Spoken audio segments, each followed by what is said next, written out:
నేనేం చెప్పాను?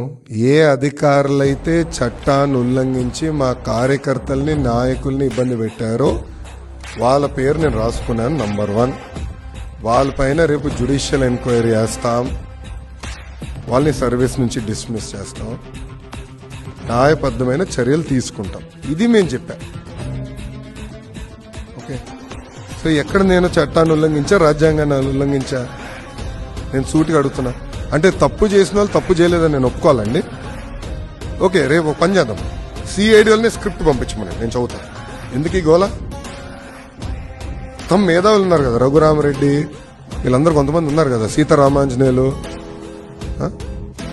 సజ్జల, వాళ్ళే కూర్చొని స్క్రిప్ట్ రాసి పంపించమని. నో ప్రాబ్లం, నేను అదే చదువుతాను. ఎందుకు ఈ గోలంతా?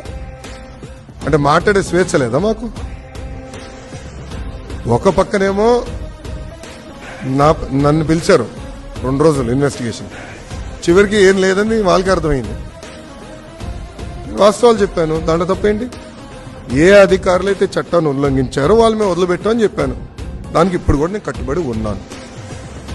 అంటే అధికారులు ఒప్పుకుంటున్నారా చట్టాన్ని ఉల్లంఘించారని? ఇదే రఘురామరెడ్డి, సీతారామాంజనేయులు ఒప్పుకుంటున్నారా మేము చట్టాన్ని ఉల్లంఘించాం, అందుకే నాన్ బెయిలబుల్ వారెంట్, ఇంతంతగా నాన్ బెయిలబుల్ వారెంట్ ఇవ్వాలంట. చూడండి ఎట్లా బెదిరిస్తున్నా. అంటే ఈ ప్రభుత్వం పైన మేము చేస్తున్న పోరాటం తప్ప, ఒక ముఖ్యమంత్రి మెంటలోడు కనుక సైకో అంటాం మేము తప్ప,